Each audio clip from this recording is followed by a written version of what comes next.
podcast, shooting the shit about the Suns since 2019. What is going on, Jamsters? Welcome back to another edition of the Suns Jam Session podcast on the Believe Podcast Network. Pretty excited. We're going to be partnering here with FanDuel in just over a week, so I know that people don't like to hear ad reads about gambling sites, or maybe you do, but it's definitely something that is a great opportunity for us and allows us to continue to put out quality content. So looking forward to that partnership with the Believe Network and FanDuel. But I'm here today with another jort for you, as we promised on the last podcast, with Matthew and myself, that if you happen to be one of our audio listeners, you're going to get some more content throughout this summer.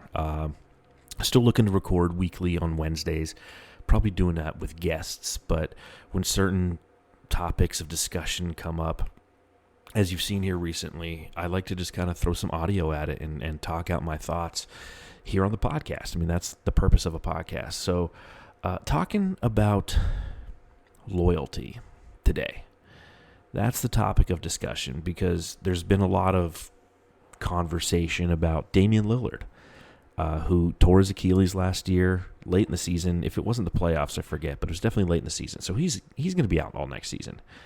And the Milwaukee Bucks chose to waive and stretch him, kind of like we did with Bradley Beal, right? And that put him on the open market as a free agent, and he's going back to Portland. And they're paying him 3 years, $41.6 million. And for a player coming off a torn Achilles who's not even going to suit up next season, he's still going to earn $14.1 million next season with Portland. Some people scratch their heads at that number. Some scoff. Others laugh. But me, I see the poetry.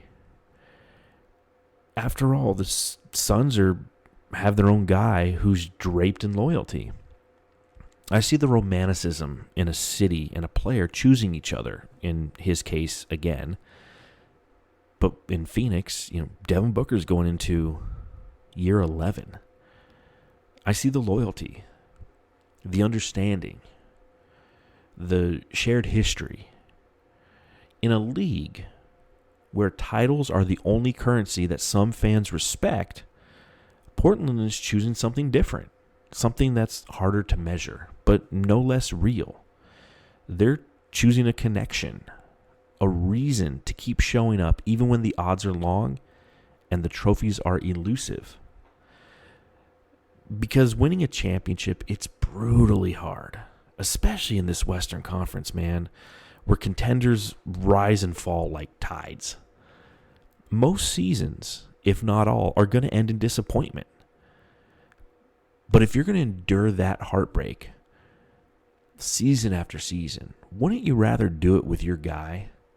Someone who means something to the city, to the jersey, to the fans who've lived every step of their journey with him? There's beauty in that kind of loyalty. And it doesn't fit in a trophy case, I know, but it fits in the soul of a franchise. Because watching sports can be brutal, man. Only one team wins it all. And somewhere along the way, we convinced ourselves that anything short of a title is failure. But I'm reminded of what Giannis Antetokounmpo said when his team fell short in 2023. Let's play that audio after they lost to the Heat in 5 games, I think it was, in 2023. Michael Jordan played 15 years, won 6 championships. The other 9 years was a failure? That's what you're telling me? No, I'm asking you a question. Yes or no? Okay, exactly. So why you asking me that question? It's a wrong question. There's no failure in sports. There's good days, bad days. Some days you are able to be successful, some days you're not. Some days it's your turn, some days it's not your turn. And that's what sports is about. You don't always win. Some other people's going to win. And this year, somebody else is going to win. Simple as that. We're going to come back next year, try to be better, try to build good habits, try to play better, not have a 10-day stretch with playing bad basketball, and hopefully we can win a championship. So 50 years from 1971 to 2021 that we didn't win a championship, it was 50 years of failures? No, it was not. It was steps to it, and we were able to win one Hopefully we can win another one. Some people applauded his point of view, and others thought it was a loser mentality. Like Shaq said he can understand the respect Giannis's explanation, but for him, when he didn't win, it was always his fault, and it was definitely a failure.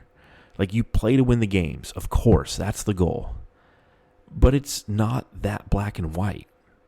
There's nuance, there's texture, there's beauty in the struggle, and meaning in the moments that don't end in confetti. There's appreciation that's born through pain, a connection forged in the waiting, and value in the loyalty that outlasts the standings. It all depends on how you, the listener, perceive the sport. And that lens, it's as unique as every person listening to this. Some chase only the destination. Others find some sacred meaning in the journey. Neither is wrong. I'm of the point of view that winning the championship is the number one priority, but it isn't the only priority. Because if that's how you view sports, then you gotta hate them, because only one team wins every year. It might be the ultimate prize, but as a fan, it's the journey that makes the sports, sports in general, just worth watching. And I'm a Devin Booker loyalist, not a stan. There's a difference. I'll criticize aspects of his game. His chilling demeanor can be maddening. I question what his true ceiling is, especially when the stakes rise. But I remain loyal to him because he's been loyal to this team. It's the fan in me. I know I'm biased, and I'm not afraid to say it. He's endured every iteration of heartbreak and hope, stuck with the franchise through the dysfunction and the reinvention. And in today's NBA, again, that means something. And maybe it's because that kind of loyalty just feels rare. Or maybe it's because it reminds me of my youth when players didn't change teams like tabs on a browser. Back then, loyalty felt baked into the game. And in hindsight, that's probably has more to say about front office control than actual commitment. But still, it made rooting for a team feel stable. You can invest year after year without needing a spreadsheet to track the roster turnover.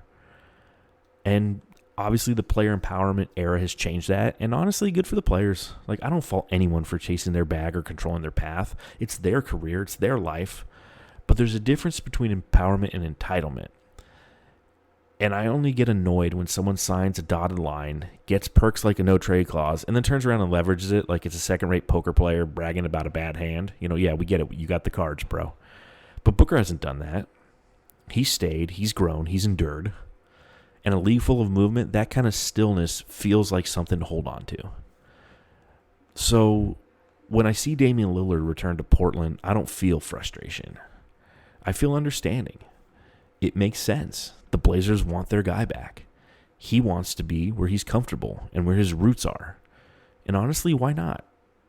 In a league that's obsessed with movement, there's something grounding about a player finding his way home.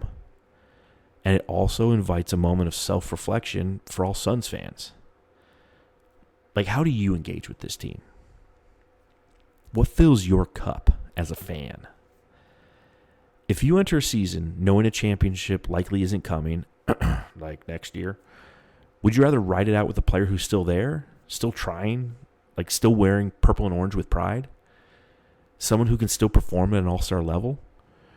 Or are you more of a cap sheet purist, where if the numbers don't line up, it's time to hit reset, move off contracts, roll the dice with youth and flexibility? From my perspective, there's no heart in the latter. There's no poetry. It's purely transactional.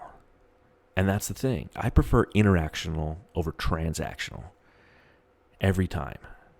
And perhaps that's the hospitality leader in me who has preached to teams over the years that we need to focus on being interactional over transactional. When you talk to people, don't make it a transaction. Interact with them. Get to know them. That's where the heart is. In today's world of professional sports, where loyalty is a luxury and analytics rule the discourse, we've been conditioned to think like general managers. And social media echo chambers amplify it. Not what have you done, but what have you done lately? And I'm guilty to falling in that mindset too. I'm not above it. I'm not here to virtue signal or pretend I'm a better fan than you. But I've watched enough basketball, felt enough heartbreak, and seen enough seasons end in silence to know that there's beauty in the struggle. There's something deeply human in rooting for someone who's still standing there, season after season, trying. And the mercenary mindset, the all-in, all-the-time philosophy, hasn't exactly been kind to the Phoenix Suns. So I've posed this question before in my writing on Bright Side of the Sun, most notably when weighing whether or not the Suns should blow it up as it relates to Devin Booker. And the truth is, it's an impossible question to answer. There's too much uncertainty, too many variables, too many branches on the what-if tree. But I'll pose it again anyway, because it still lingers in the background like a quiet hum, and it's a good thought exercise to kind of ask yourself. If you knew, not guessed, not feared, but knew that the Suns wouldn't win a championship over the next 7 years, would you want Devin Booker on your team during that stretch or not? There's no clean answer. Maybe we don't win because his salary limits roster flexibility. Maybe we don't win because we let him go, tried to rebuild, and ended in chasing ghosts. The mental gymnastics go on forever. So for a moment, just push all that aside. Let's step outside the cap sheets, the trade simulators, and the theoretical rebuilds. Ask something simpler. Would you rather have his loyalty through the losing? That's what Portland is doing with Damian Lillard. And if it came to that, I'd do the same here in Phoenix. Because I've been a Devin Booker loyalist. Not blindly, not without critique, but because I like having him on this team. I like the connection he's built with the city, with the fans, with our identity. That type of player, that type of relationship, it's rare. It's Larry Fitzgerald rare. And to have another one here in the Valley of the Sun, that means something. Give me the loyalty. Give me the flaws. Give me the fight. Because at the end of the day, I'm here for something deeper than numbers on a spreadsheet. I'm here for the story. So good for Damian Lillard. Good for Portland. And as things stand right now, you know what, Suns fans? Good for us. That does it for another Jam Session Short on the Suns Jam Session podcast. Again, my name is John Voyden, managing editor of BrightSideOfTheSun.com. Credential media member since 2022, I think. Thanks for hanging out, listen to this pod, and remember, go home. I love your family.